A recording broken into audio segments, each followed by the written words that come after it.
भ्रम का पुलिंदा। लेखक राजीव पटेल, सहलेखक संजय कुमार सिंह। सम्यक प्रकाशन। कणव वंश की समाप्ति के बाद पश्चिमी शासकों में शक शासक ही सबसे शक्तिशाली शासक बचा था। शक शासक में रुद्रदामन द्वारा किए गए कार्यों का काफी साक्ष्य आज मिलता है, जिसमें रुद्रदामन की मुद्रा और लिखित अभिलेख आज काफी प्रमुख है, जिसको आप लोग भी देख सकते हैं। रुद्रदामन के द्वारा जो भी लिपिबद्ध किया गया है वह सभी धम्मलिपि और शिला पर हुआ है।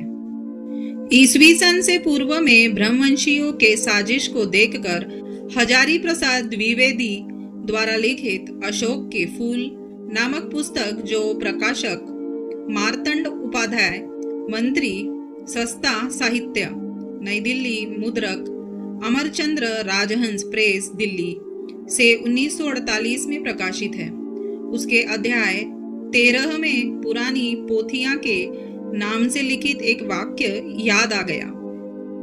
इस अध्याय के माध्यम से हजारी प्रसाद द्विवेदी लिखते हैं कि 14वीं शताब्दी में फिरोज शाह तुगलक ने बड़े मेहनत से टोपरा और मेरठ से सम्राट अशोक द्वारा लिखित लेख वाले 2 विशाल स्तंभ को उठाकर मंगवाए थे, परंतु उस समय एक प्राकृत लिपि धम्मलिपि वाली लिखावट को पढ़ने वाला कोई ब्रह्म ज्ञानी विद्वान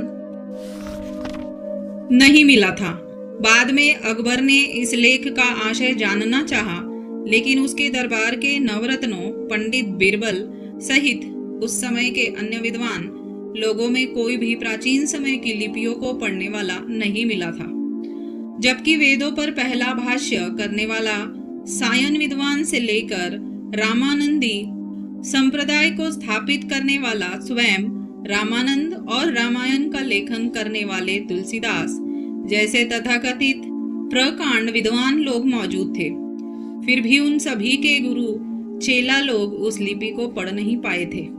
जबकि आज के छापखानों से प्रकाशित पुस्तकों में प्राचीन लिपियों को जानने वाले एक से एक अज्ञात विद्वान लेखक खड़े मिलते हैं, जो इन लिपियों से अलग ही एक नई कहानी को प्रकट करते हैं। इसी कड़ी में द्विवेदी जी कहते हैं कि सर विलियम जॉन्स ने जब सम्राट अशोक की लिपि को पढ़ने हेतु बनारस के तात्कालिक गवर्नर के पास इस अभिलेख का छाप भेजा, तो उस छाप को पढ़ने हेतु गवर्नर ने उसे बनारस के नामी विद्वान के पास भेजा।